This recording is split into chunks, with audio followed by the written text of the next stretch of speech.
ఇక అన్ని ఫ్యాక్టరీల్లో తనిఖీలు, రాష్ట్ర సర్కారు నిర్ణయం 2 నెలలకోసారి చేసేలా యాక్షన్ ప్లాన్, జాగ్రత్తలు నిబంధనలపై కఠినంగా వ్యవహరించాలని డిసైడ్ అయిందట. ఏది 36 మంది చచ్చిపోయిన తర్వాత 36 నుంచి దాదాపుగా 40 కుటుంబాలు ఆగవాగం అయిపోయి రోడ్డు మీదకి వచ్చి చల్లా చెదురుగా అయిపోయి కాలు ఒక దగ్గర, చెయ్యి ఒక దగ్గర, తలకాయ ఒక దగ్గర పడిన తర్వాత యాక్షన్ ప్లాన్ అట.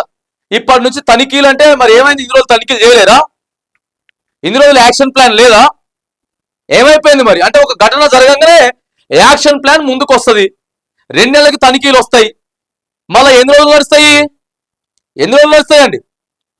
ప్రభుత్వాలు మారుతా ఉన్నాయి కానీ ఇలాంటి ఘటనలు మాత్రం ఆగుతలేవు. మళ్ళీ ఒక సంవత్సరం నడుస్తుందా? 2 నెలలకోసారి అని చెప్పేసి మళ్ళీ ఒక 2 నెలలకోసారి ఓ సంవత్సరం నడుస్తుంది, మళ్ళీ తర్వాత యథాతథ కథ అదే కథ. ఎన్ని ఫ్యాక్టరీలు, ఇన్ని వందల వేల ఫ్యాక్టరీలు యాడికెళ్ళి వస్తా ఉన్నాయి? దాని మెయింటెనెన్స్ ఎట్లా నడుస్తా ఉంది? అసలు ఏమున్నది? వానికి పర్మిషన్ ఉందా లేదా? ఎంత మంది చచ్చిపోతా ఉన్నారు, విగత జీవులు అవుతా ఉన్నారు.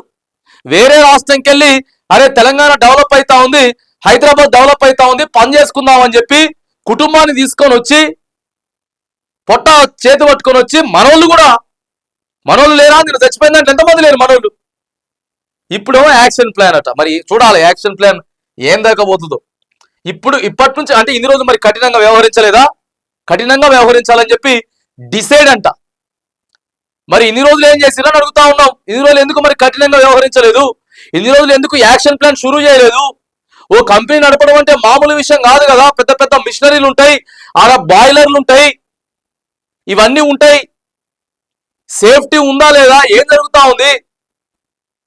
నిర్లక్ష్యం అక్కడ మామూలుగా కాదు. ఇక చూడండి, ఫోటోలు పట్టుకొని తీవ్రంగా గాయపడినోడికి 10 లక్షలు.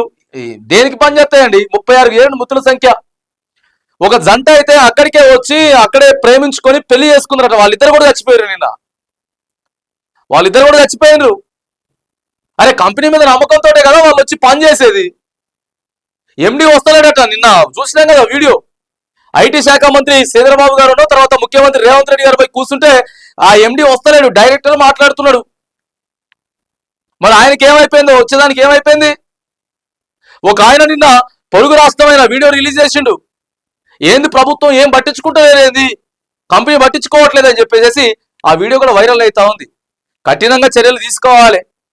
చూద్దాం మరిగా ఎన్ని జరగకుంటుంటే ఇప్పటి నుంచి ప్రమాదాలు జరగకుండా ఎంత శాతం మరి కాపాడగలుగుతారో, ఎంతవరకు నియంత్రించగలుగుతారో చూడాలి. యాక్షన్ ప్లాన్ షురూ చేస్తామని చెప్తుంది కదా.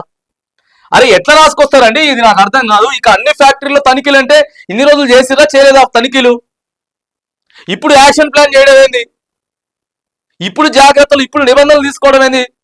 36 మంది చచ్చిపోయిన తర్వాత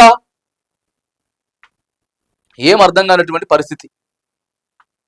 సరే చేయరు, ఇక యాక్షన్ ప్లాన్ సిరీజ్ చేస్తారట.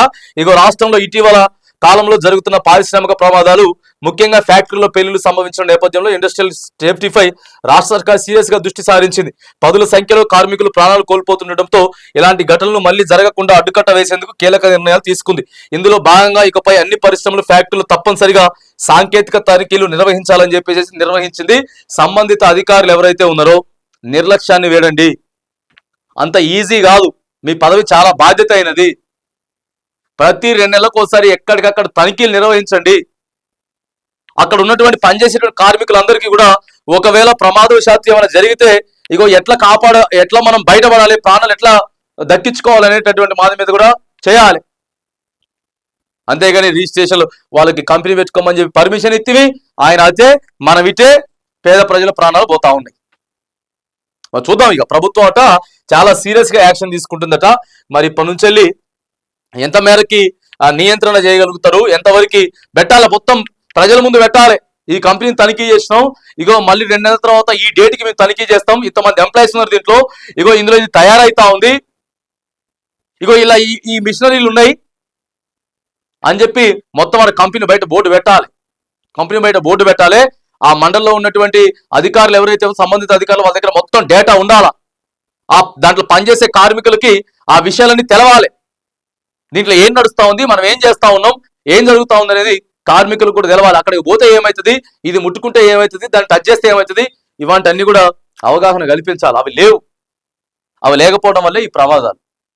మరి ప్రభుత్వం అయితే చూద్దాం యాక్షన్ ప్లాన్ షురూ చేస్తుందట. ఇక ఎంత మేరకు నియంత్రించగలుగుతారో చూడాలి.